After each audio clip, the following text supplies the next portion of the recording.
Bienvenidos a un nuevo episodio de Escritorio Jurídico 4.0. Hoy estoy desde Riohacha, La Guajira, con una invitada muy especial para hablar de un tema muy importante que es el construir desde distintas versiones.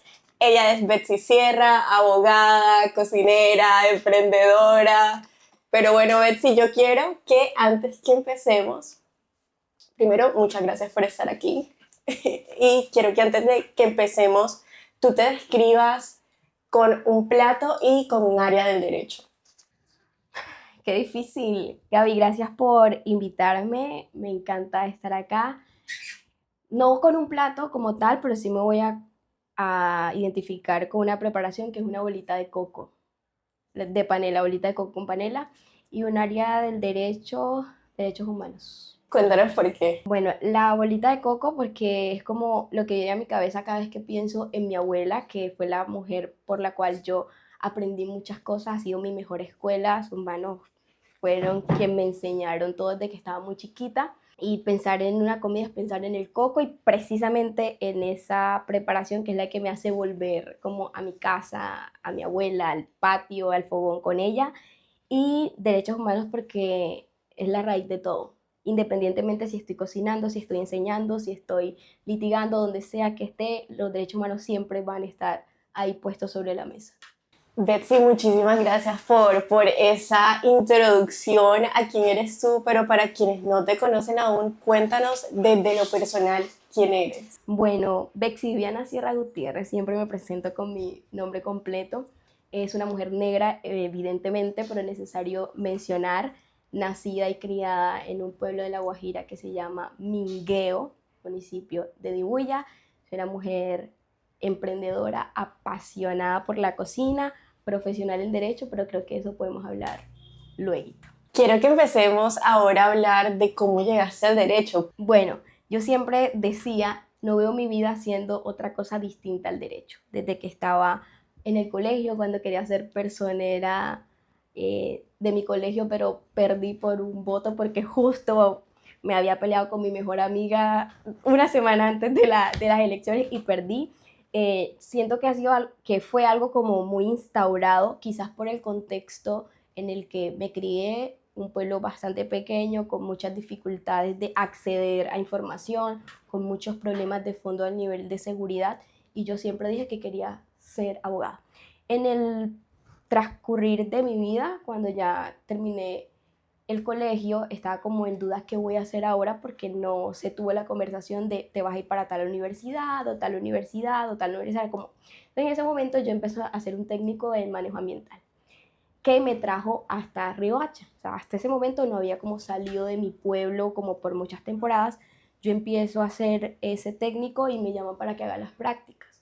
Solo hasta ahí yo conocí la Universidad de La Guajira y supe que había una Universidad de La Guajira. Para mí fue ver como el mundo con otros ojos y decir, de aquí no me voy. En ese momento, mi mamá, le entiendo, con mucho miedo, dijo como, ¿cómo voy a dejar a mi hija de 16 años en una ciudad, grande o pequeña, era una ciudad distinta a donde yo soy? Y mi acto de rebeldía fue decir, me voy a quedar acá. Entonces, cuando yo termino mi técnico, que ya yo empecé a ganarme mi primer salario mínimo, en esos momentos me recuerdo perfectamente que fueron 648,000 pesos que recibí. ¿Cuándo te viniste para acá? ¿Con quién vivías? Bueno, cuando me vine para acá fue como una referencia, como que una maestra referenció con otra maestra y me quedé inicialmente en su casa, ya luego de ahí pasé a vivir una habitación en una casa y así, listo.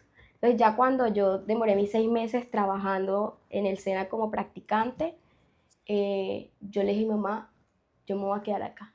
Entonces justo yo terminaba en octubre y me habían pagado mi último salario pues como practicante y yo pago la matrícula de la universidad. Una amiga, mientras estábamos en el SENA, me inscribió y mi mamá como, ¿qué? Es que eso es muy peligroso y ta, ta, ta, y ta, ta. Y yo le dije, mira mamá, me dijo, va a ser muy difícil porque la carrera apenas la estaban abriendo. Mi mamá dijo, tú no tienes palanca, tú... Yo le dije, mira mamá, si yo no paso al derecho, tú te olvidas, yo me olvido por completo de esto y me dedico a trabajar en lo que estudié. Mira, yo recuerdo que yo hice mi inscripción, hice mi examen y a mí no me llamaron para entrevista. O sea, me fue muy bien el examen y yo dije, este es el camino. este es el camino, yo enamorada del derecho porque a mí el derecho me encanta, en algún momento lo retomaré. Y durante mis 7 semestres yo era enfocada hacia líneas jurisprudenciales un montón sin ChatGPT, pero creo que me estoy volando una parte y cómo me sostuve durante mi proceso universitario. Listo, mientras mi año universitario antes de ser Betsy Cook, yo trabajaba como en muchas cosas, como asesora comercial, como niñera, y mi mundo en el emprendimiento empezó cuando yo me gané una beca de sostenimiento y yo dije, esto lo voy a invertir. Entonces yo vine y monté, en ese momento estaba el boom de las micheladas, montó un carro de micheladas en el parque de mi pueblo. No sé, porque yo siempre he sentido que tengo que volver de alguna manera. Entonces yo estaba aquí en Riohacha, me iba los viernes y me regresaba los lunes a las 5 de la mañana para venir a clases. Entonces yo me sentía poderosa porque yo ganaba mucho en mi puesto de micheladas, como lo suficiente para estar en la universidad y tener la libertad de dedicarme solo a estudiar durante los días de semana. Llega pandemia y con ello el regresar a la casa de mis papás, que ya era un espacio que no sentía mío, y cerrar el punto de mis cócteles y mis micheladas, porque todo estaba cerrado. Allí una amiga me invita como a grupos pequeños que se formaron en ese momento de una iglesia que veía como la vida de otra manera, o sea, para mí fue como también un conectar de otra forma con Dios y eso fue muy bonito.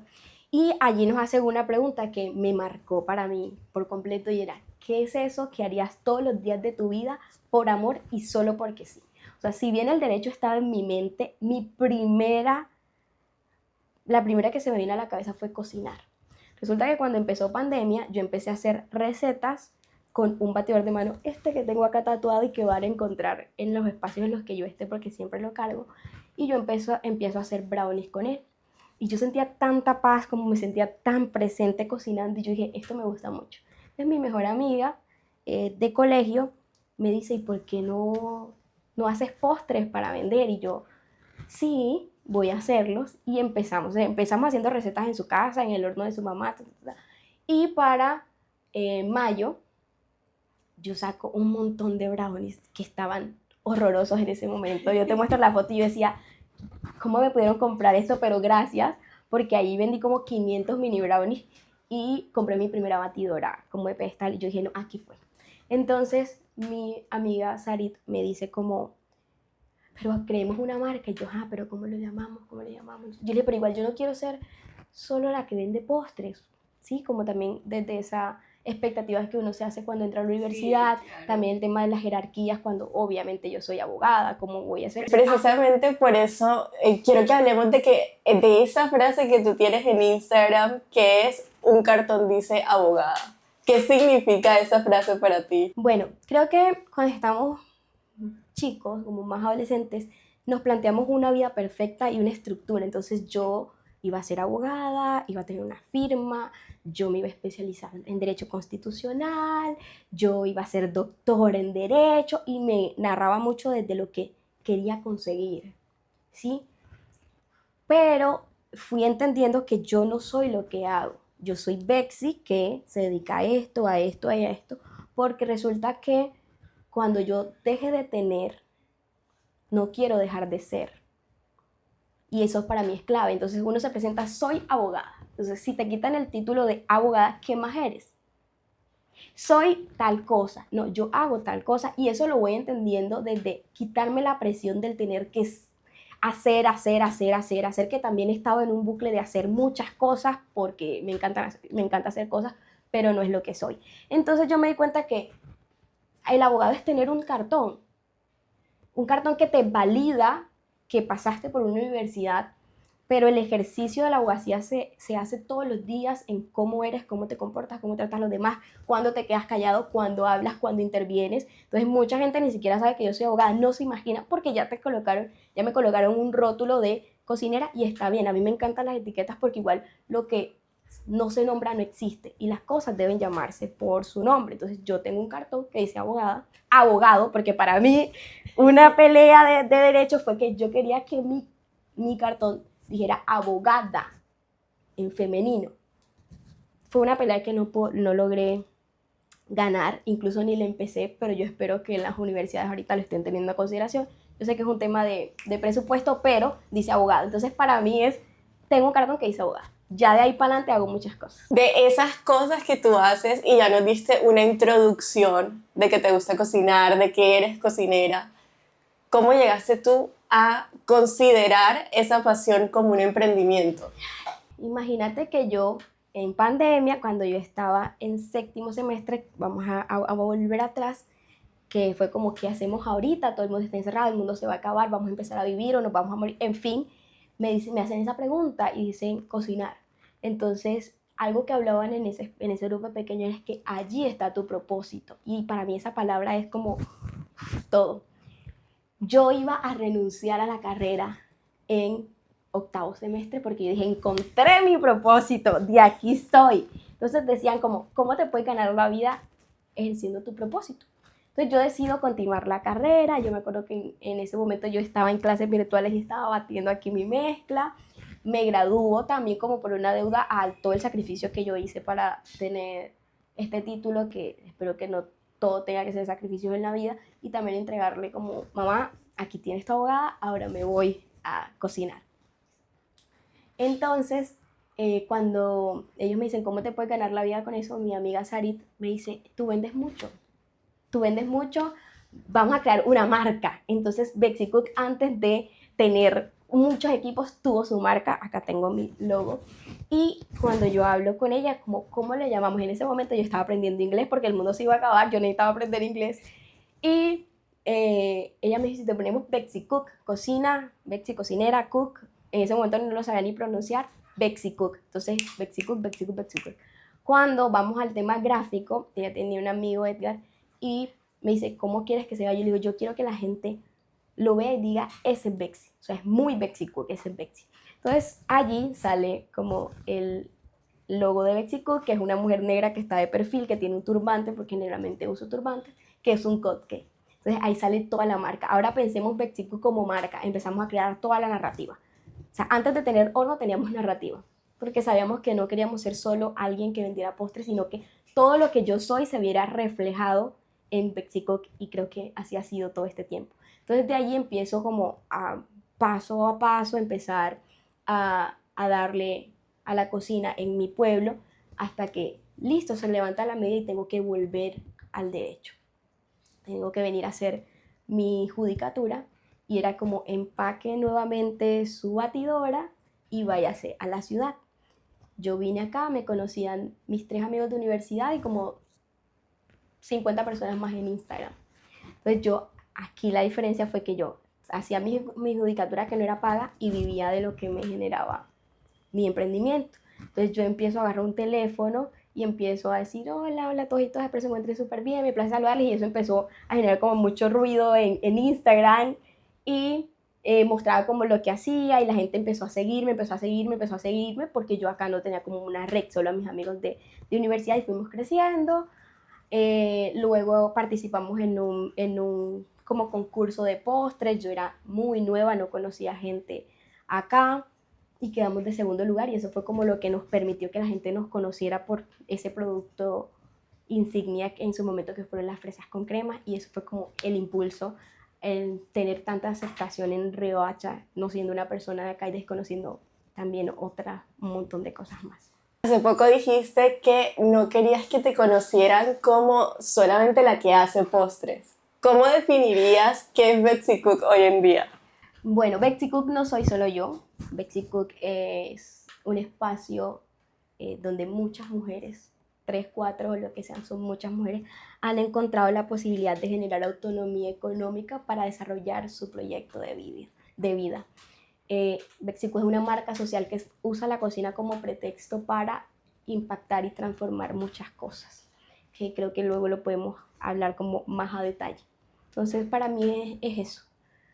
Para mí es mi espacio creativo en el cual yo me permito crear, ser, hacer eso para mí, pero en conjunto es un espacio donde las mujeres tienen esa posibilidad. Betsy, hay una idea común de que de pronto siendo abogada es mucho más fácil emprender porque tienes conocimiento de contrato, de marcas, etc. ¿Cómo ha sido ese proceso para ti? Bueno, evidentemente el derecho a mí me dio una forma de concebir el mundo distinta, de entender muchas cosas, pero no todo está resuelto, porque también el derecho es mucha teoría que tú cuando la vas a la práctica es como qué tan bueno eres, ahora sí, o sea, de nada me sirve a mí mi promedio de 4.4 en la universidad si yo no sé aplicarlo en la vida en general. Por ejemplo, para mí fue muy beneficioso saber de derecho, porque yo amo también todo el tema del emprendimiento y lo primero que yo hice antes de tener un horno súper gigante fue registrar mi marca ante la Superintendencia de Industria y diferenciar que no es lo mismo tener Cámara de Comercio que tener esto. Saber cómo va a ser el tema contractual y de ahí sacar políticas laborales para mi empresa que sean beneficiosas. Sobre todo porque trabajas con mujeres y es un emprendimiento social. Claro que nos falta lograr muchas cosas en materia de legislación, porque tú sabes que no es fácil para un emprendedor como ceñirse perfectamente a la ley, pero ¿cómo lo hago para que siga siendo humano, digno para quienes están? Pero, por ejemplo, fíjate que mi primera sociedad no salió tan como yo lo esperaba. Tuve una socia que creyó en mí y fue como la primera que dijo como, ¿cuánto necesitas? Aquí vamos. Y en ese camino, dos abogadas no es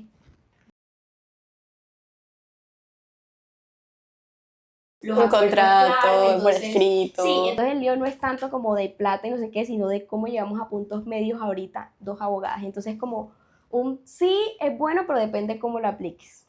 Entonces no está todo resuelto por ser abogado, ojalá. ¿Qué herramientas del derecho te han permitido impulsarte en ese camino del emprendimiento? Qué pregunta difícil, Gaby, te estás poniendo muy exegética. Creo que en general simplemente el hecho de poder ir a consultar tal cosa.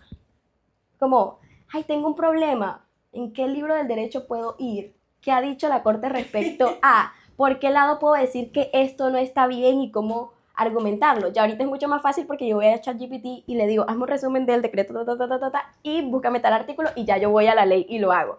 Ahorita es una práctica, digamos que interna, que a mí me funciona muy bien, pero nada más el mero hecho de saber y reconocer que tengo derechos y obligaciones lo es todo para mí. Y ya saliéndonos un poco del derecho, Por favor. para ti, ¿qué ha sido lo más difícil de emprender? Uf, no voy a romantizar el emprendimiento. Sí, aquí no romantizamos el emprendimiento. Todo, de emprender, todo es difícil, pero es lo más sostenible. Para mí, emprender es muy difícil en lo que sea, si sea vendiendo zapatos, haciendo tortas, lo que sea. Es muy difícil porque tú estás creando algo nuevo que tiene que sostener y que depende de ti, pero me refiero a que va a ser lo más sostenible porque en algún momento cuando eso, entre esos subidones y bajones, te permita a ti tener lo que tú deseas, ya sea tranquilidad, libertad financiera, que no la tengo ahorita, tú vas a decir como, wow, construí esto a partir de, y es el proceso que tienen que correr todas las empresas, a menos que tú tengas mucho dinero y le pagues a alguien para que lo haga, y al final quien está poniendo la vida para crear esa empresa es tu trabajador. Entonces eso es otro cuento y ya va atravesado como por realidades y brechas sociales distintas que no me voy a meter en ese tema porque la conversación se distorsiona. Pero creo que lo más difícil de emprender es crecer. Poco, mucho, crecer. Porque crecer genera mucha incomodidad. Mucha incomodidad. Sostenerse económicamente es muy difícil pero también. Para crecer hay que incomodarse. Pero para crecer hay que incomodarse. Creo que lo más difícil de todo esto en general es no atreverse a hacer las cosas. Total. Después que tú tomas la decisión de aquí voy, arranca, con lo que sea que tengas, es lo que yo siempre le digo, con miedo, sin miedo, arranca. Afortunadamente yo he tenido una red de apoyo y de amigos que siempre han creído en este sueño, se han enamorado de ellos y eso también ha sido lindo porque han sido un sostén y un aquí estoy y eso es lindo en su momento, pero lo difícil es empezar. Creo que también está muy dicho el emprendimiento es como arranco, tengo un logo bonito, rompo en las redes, vendo, monto un punto físico, ahorita tocamos ese tema y ya la vida está resuelta. O voy a ser dueña de mi tiempo, voy a ser dueña de mi plata. Plata y tiempo es lo que generalmente uno suele sacrificar cuando está en este tema de emprendimiento. Muchas veces yo he decidido como, ay, mejor voy a tener un trabajo, que también lo tengo, voy a tener un trabajo y vivo de mi sueldo, tranquila, no sé qué, pero en el fondo siento que estoy traicionando lo que yo quiero hacer, ¿sí? Y muchas veces te toca trabajar en un montón de cosas para sostener ese emprendimiento y seguir alimentándolo con la fe y la certeza de que en algún momento voy a vivir de eso y que más personas van a vivir de esto que yo estoy haciendo ahora. Hablando de decisiones difíciles, hace poco tomaste la decisión de cerrar el punto físico de Betsy Cook. Cuéntanos cómo llegaste a esa decisión, cuándo te diste cuenta de que eso era lo que debías hacer. Listo, yo vengo de Mingueo a montar Betsy Cook acá. Participo en este concurso que te mencioné que quedamos de primer lugar y eso fue como el impulso de, listo, la gente necesita un punto físico. Empiezo a crear mi primer punto físico que estaba en el centro de la ciudad, un lugar precioso y que se ha significado muchísimo para mí y para quienes han trabajado conmigo. Y fueron 2 años de sostenerlo, de resistir mucho, de moldearnos un poco a lo que pide el mercado, que eso a veces hace que tú sacrifiques muchas cosas. Cuando sentí que estaba sacrificando identidad, dije como, no, esto no. Pero, ¿de qué manera sentiste eso? por ejemplo, uno de los diferenciales de mi cocina creativa es aportar valor a los sabores, técnicas, ingredientes del territorio. ¿Qué significa eso? Que cada elemento de mi carta, de mi espacio, hay un elemento que representa mi negritud, mi afrodescendencia, que represente la Guajira, que represente mi territorio, ¿sí? Entonces era muy difícil explicarle a la gente que era un cheesecake de Iguaraya. ¿Has probado un cheesecake de Iguaraya? Nunca. Pero seguramente has probado un cheesecake de fresa. Sí. Listo. Entonces yo dije, ok, este es un cheesecake de frutos rojos, pero no tiene ni fresa ni arándanos.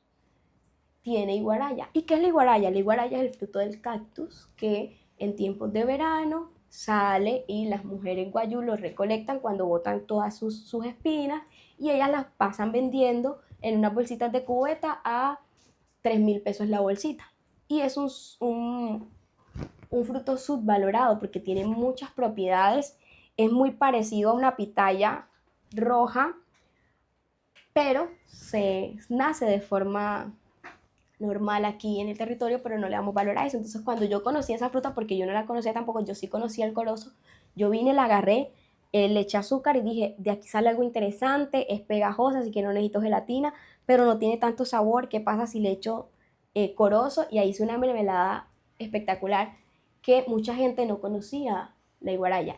Cuando participo en la segunda versión de este concurso que te mencioné, yo gano el mejor postre de la ciudad vendiendo más de 800 postres de iguaraya, donde le permitió a más de 800 personas probar por primera vez la iguaraya y se convirtió como en el postre insignia de Betsy Cook. Pero fue un proceso de casi 2 años de educar o de mostrarle a mis clientes que hay otras formas de consumir lo nuestro, ¿cierto? Entonces era como, hola, ¿y tienes cheesecake de Oreo? Y yo, no, pero te tengo de maracuyá. Hola, pero yo, no, pero te tengo esto. Entonces era como un negocio que al final sí me tocó hacer como ciertas concesiones para poder sostenerlo.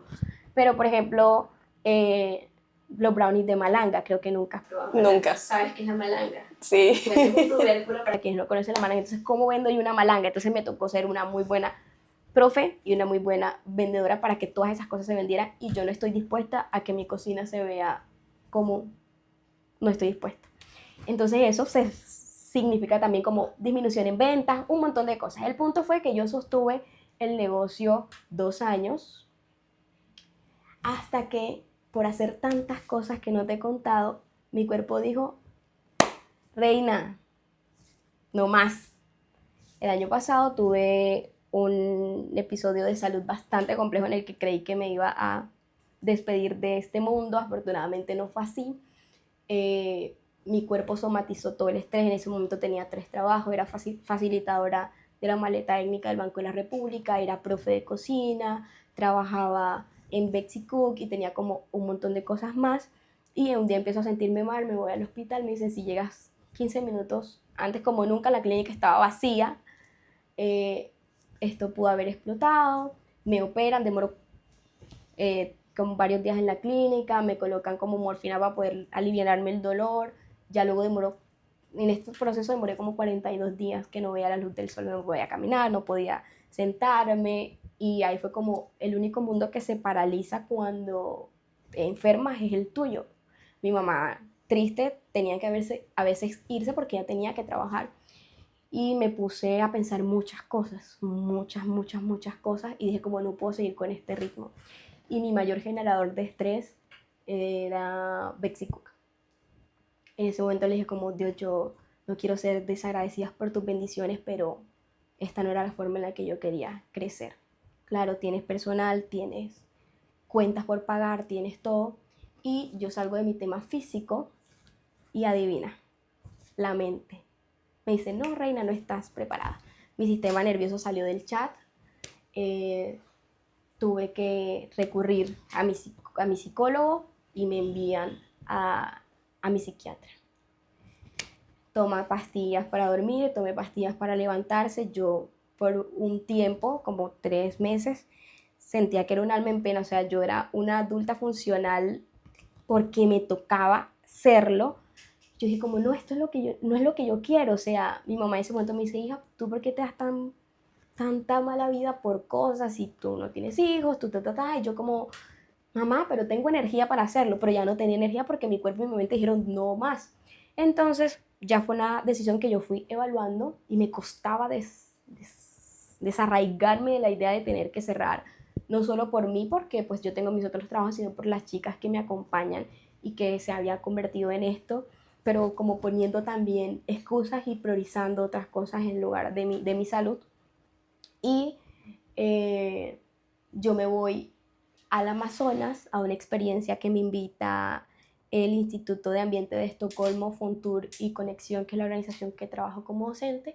Me invitan a que sea juez de un concurso de laboratorios vivos y que dicte un taller sobre cocina. Entonces yo llevé la Guajira al Amazonas, y el Amazonas me regaló una de las mejores experiencias, y es vivir con calma. Obviamente es el viaje más largo que he hecho como dentro de Colombia, fueron 3 aviones, una lancha, 2 horas, es como, pero cuando llegué allá sentí como Calma. mucha calma, y en ese momento dejé mis pastillas. Yo en el viaje dejo mis pastillas. Y fue una semana en la que yo demoré muy bien, o sea, estuve muy bien, muy bien. Y yo dije, entonces no las necesito, no hagan eso. No lo hagan. Cuando yo llegué a Riohacha, le dije como, mira, se me olvidó tomarme mis pastillas, pero claro, comía bien, dormía bien, estaba en Puerto Nariño que no hay carros, todo queda súper cerca, todo es naturaleza, o sea, yo todo lo que estaba consumiendo en ese momento, como para que mi química cerebral se reestructurara, lo tuve en ese espacio. Claro. Obviamente no lo iba a hacer acá. Bueno, entonces yo llego acá y le digo a mi psicólogo como, Juan, imagínate que se me olvidó tomarme las pastillas y me pasó esto, Entonces ahí empecé ese proceso ya clínico de dejar la medicación, que está bien medicarse si lo necesitas. O sea, creo que también hay que romper ese tabú sobre la medicación. Hay que prestarle atención, el cuerpo sabe lo que necesita y te lo va a pedir, y hay que ser diligentes en dárselo a tiempo. Entonces ya para mí el viaje al Amazonas fue un recomenzar y empezar a tomar decisiones más conscientes, más conscientes. El tagline de Betsy Cook siempre ha sido cocina creativa desde la conciencia y con amor. Y ahí es cuando te digo que uno a veces sacrifica identidad. Y yo estaba sacrificando conciencia por sostener y resistir. Entonces ya allí me tocó empezar a tener conversaciones incómodas, porque cerrar en un punto no es como si bajo la esterilla, sino los compromisos financieros, las expectativas que tenía respecto a el cómo vas a reubicarte, como un montón de cosas.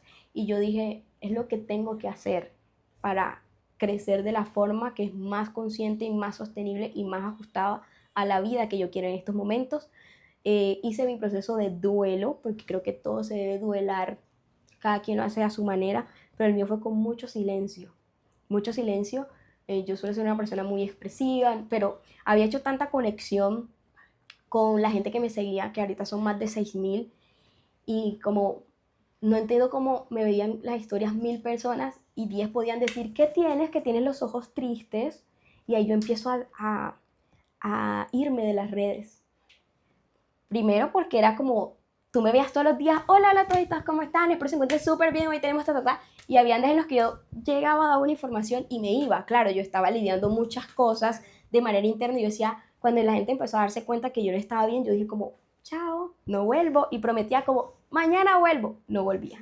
Claro, había como muchas cosas que estaban pasando en mí que no era la Bexi que yo quería proyectar, no porque estaba mal, sino porque era un proceso que quería llevar de manera personal. Entonces ya luego que tomo la decisión y me hago cargo, porque no es tomar la decisión, porque ajá, toda decisión trae una consecuencia y para hacerme cargo de esas consecuencias, dije, bueno, es momento de cerrar.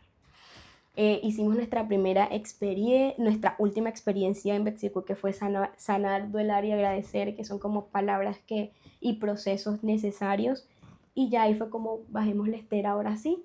Y esto va a ser un espacio también para transicionar hacia lo que realmente queremos hacer ahorita con Betsy Cook, no solo desde un punto de atención, sino todo lo que es esta marca.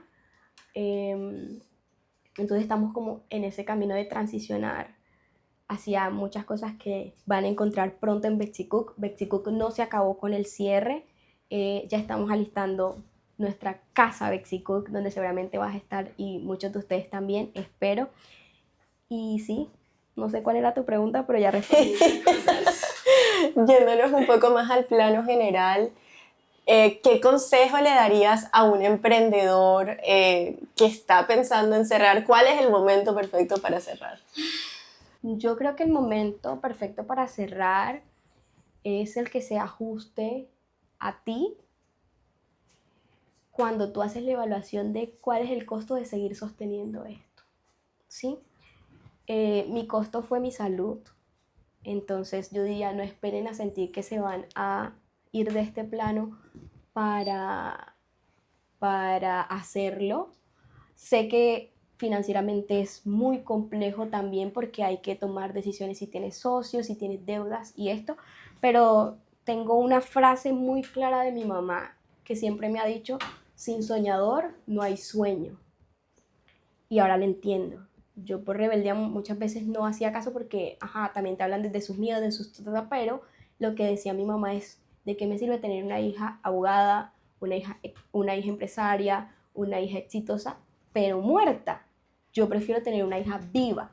Entonces yo quiero también tener emprendedores vivos que deciden tropezar, levantarse, continuar o simplemente decir, sabes que el emprendimiento no es lo mío, porque ahora todo el mundo también te dice, emprende, deja tu trabajo, no te esclavices con 8 horas y un sueldo y un jefe que te trata mal, cuando nosotros somos nuestros Disclaimer. propios jefes. Cuando nosotros somos nuestros propios jefes y si un colaborador, un trabajador se equivoca como, sí, mira, tienes que mejorar esto, pero tú te equivocas, y pero viste, Bexy, pero viste, tú tenías que hacer esto, Y no trabajas 8 horas, trabajas más de 8 horas, trabajas todo el día. Con tus amigos y esperas un momento que tengo que responder porque me están hablando acá, como yo que ahorita estoy pendiente de quién me escribió, o es un sábado, un festivo y te dices, me tengo que ir porque necesito aprovechar para Entonces es como... Historias de la vida real. Tomen las decisiones ajustadas a lo que realmente ustedes quieren y necesitan, porque también ese es otra peligro de estar tan expuesto públicamente y es que no tomamos muchas veces decisiones pensando en qué es mejor para mí, sino qué va a creer la gente o qué va a sentir la gente o qué va a pensar la gente. Y mucha gente me puede haber dicho, ay, Bexy, tú eres espectacular, no cierres, Sí, yo sé que soy espectacular, pero hay muchas cosas que me obligan a tomar esta decisión y también el miedo de sentirse fracasado. Entonces, para fracasar, tú también necesitas definir qué es el éxito para ti. Y mi éxito en estos momentos es estar tranquila, ¿sí? Y tener una vida a la cual yo pueda sostener. Entonces, como esa era la vida que yo no estaba sosteniendo y no estaba tranquila, no es éxito, pero si es un fracaso que necesito yo para llegar a esa vida que quiero, está bien. Pueda que en 5 años yo diga, voy a vender todo y me voy a vivir por el mundo y también la construcción del éxito va cambiando. Como te digo, al principio yo no me veía haciendo otra cosa distinta al derecho y mírame ahora enamorada de la cocina y enseñando y aprendiendo mucho en la cocina. Entonces, creo que también debemos dejar de medirnos con las varas de otras personas y con los estándares. Es muy difícil en estos tiempos cuando tú estás comparando tu vida constantemente, cuando tú entras a redes y ahora todo el mundo se está casando, se está divorciando, está construyendo empresas, Entonces toca apagar el ruido de todo lo externo y volver como a quién soy yo y qué quiero yo. Entonces era muy lo que te decía ahorita, es que yo no soy Betsy Cook, yo creé Betsy Cook, yo soy la creadora de Betsy Cook, porque imagínate que si yo dijera soy Betsy Cook, ahora que cerré Betsy Cook, ¿quién soy? ¿Nadie? No, yo sigo siendo Betsy, que creó Betsy Cook y que ahorita está transformándolo de la manera en la que es más sostenible para ella. Quiero que cerremos el episodio hablando de otra, todavía, hablando de otra de tus facetas, y es que el año pasado estuviste en el Annual Summit del Foro Económico Mundial. Cuéntanos qué significó esa experiencia para ti y cómo la balanceas o cómo influye en tu vida como emprendedora social. Ay, bueno, mira, mi tema de liderazgo, activismo, viene desde muy chiquita. Antes de conocer la palabra y saber qué significaba ser un abogado, un activista, quizás por eso también decidí estudiar Derecho. Yo hago parte de un consejo comunitario de negritudes en mi pueblo. Desde que tenía 9 años recuerdo que mi mamá me llevaba, que hablaban de consulta previa, que hablaban de esto, que hablaban de y yo siempre era la niña que opinaba, que decía no estoy de acuerdo, que ella, le enseñaba a los otros niños. Cuando estuve en la universidad, una de mis becas de sostenimiento que obtuve fue a través de un proyecto que buscaba aportar como a la visibilización de el pueblo negro en La Guajira. Entonces tenía como varias ramificaciones. Una, trabajar con las niñas temas de identidad a través de la estética, con los jóvenes trabajaba temas de cómo acceder a becas, oportunidades, cómo conectar la ciudad con el pueblo, por llamarlo de alguna manera, y también que conocieran la universidad que yo conocí a mis 17, y trabaja también otros temas ya con el consejo, como con herramientas del derecho que nos podían, mecanismos de defensa, hablar técnicamente. Entonces ya luego yo hago parte de un grupo en la universidad que también velaba por el tema de la educación pública, gratuita y de calidad. Estuve en múltiples manifestaciones, era una chica bastante fuerte, sigo siendo muy fuerte, pero no es la forma en la que ahorita me relaciono con las cosas, como muy revolucionaria siempre, nunca se quedaba callada, pero también en ese proceso entendí que hay otras formas de liderar, hay otras formas de hacer activismo que se ajuste al que ustedes quieran. En ese momento yo tomo la decisión porque no estaba siendo sostenible para mí. Estaba sintiéndome amenazada, estaba sintiéndome sola, y es un proceso en el que está como tu cara al frente, tu cuerpo al frente, y fue como listo. Ya luego entró a un colectivo de mujeres afrodescendientes que también buscaba a través de la estética visibilizar el pueblo negro en La Guajira, y fue como la primera vez que entro como en mi institución en realidad ahorita, que hago voluntariado en Global Shapers Community, que es una comunidad de jóvenes voluntarios que está en todo el mundo. Son más de 500 hubs, que son centros, y en Colombia hay 12. Riohacha es el hub más pequeño en tiempos, o sea, apenas llevamos 3 años de estar en el territorio, y básicamente lo que hacemos desde Global Shaper es diseñar proyectos, estrategias y metodologías que nos permitan la consecución de los objetivos de desarrollo sostenibles de acuerdo a las realidades de nuestro territorio. En otras partes como Santa Marta, Barranquilla, Pereira, Bogotá, vas a encontrar proyectos muy distintos a los nuestros, porque es básicamente eso, entender qué necesita el territorio y cómo nosotros desde lo que hacemos y desde lo que somos podemos aportar a ello. Entonces tenemos varios proyectos. Uno de ellos es Manos que Transforman, que buscamos como la reestructuración del tejido social en una comunidad a través de la integración de los distintos actores, niños, cuidadoras, etcétera. Tenemos el emocionario, que trabajamos temas de salud mental. Tenemos una línea ambiental y un proyecto que es Manglar Vivo, que busca como todo el tema de preservación de medio ambiente. Y había otro de Shape for Venezuela, que era como abrazar el pueblo hermano cuando estaba en su tema migratorio. Y nuestro proyecto, digamos que más significativo hasta el momento, ha sido Embajadores del Agua, que busca brindar acceso a agua potable a comunidades a través de la entrega de unos filtros, debí traer uno o no, de unos filtros de agua de manera autónoma, en los que ellos pueden eliminar el 99 0.9% de bacterias y microplásticos presentes en el agua. Eso lo hicimos a través de unas alianzas con Way for Water, que trajeron esos filtros acá a La Guajira. Hemos logrado impactar muchas familias. No tengo la fecha, la cifra exacta porque eso se encarga la Impact Officer, pero hemos entregado 8 torres de agua que tienen la capacidad de filtrar más de 10.000 litros. Entregamos 100 filtros en la comunidad de Villa Fátima. Hemos hecho como un montón de cosas alrededor de eso. Y el año pasado hacemos como cambio de curaduría. Ellos eligieron que yo fuese su curadora del momento, lo que me llevó a representarlos a Suiza, que es como el encuentro mundial que se hace todos los años. Hoy va a ir, en esta ocasión va a ir nuestra compañera Ariadna, y ahí te encuentras como con todos los líderes del mundo y le cuentas qué estás haciendo. Entonces nosotros, a través de ese proyecto de Embajadores del Agua, fuimos los primeros ganadores del Innovation Prize, que lo que busca es trasladar recursos de algunas organizaciones para que ustedes puedan desarrollar ese proyecto. Nosotros fuimos los primeros. Cuando apenas teníamos 2 años de fundación, ganamos este proyecto que nos llevó como a la primera fase, y yo fui a mostrar parte de los resultados que estuvimos en ese momento, ¿cierto? Entonces, estar en la comunidad de jóvenes de Global Shaper ha significado para mí conectar con otros jóvenes que quieren aportar y no saben cómo hacerlo, desde lo que son y de lo que hacen, porque tú no necesitas tener un título, no solo necesitas tener 18 a 27 años para estar dentro de esta comunidad que te conecta con todo el mundo. Yo ahorita puedo escribir y decir, hola, ¿quién tiene el número de fulano en la embajada de tal lugar? Y es como, listo.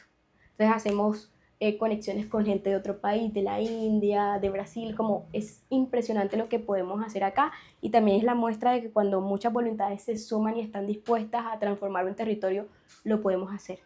Eso para mí, independientemente de haber ido a Suiza, que sí fue una experiencia genial, mientras yo estaba ya mostrando los resultados, todo el equipo estaba acá montando esas torres de agua, y también te hace repensar también cómo son los liderazgos, ¿no? Yo siempre he creído que los liderazgos deben hacerse desde la humanidad.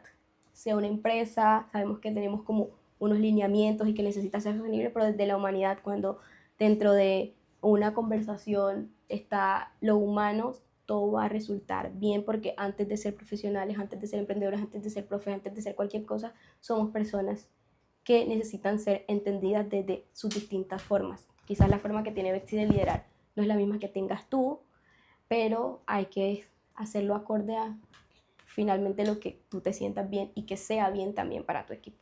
Entonces, ya, no sé si tienes...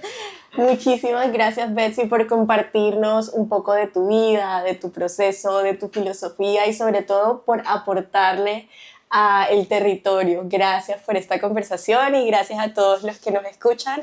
Esto fue otro episodio de Escritorio Jurídico 4.0.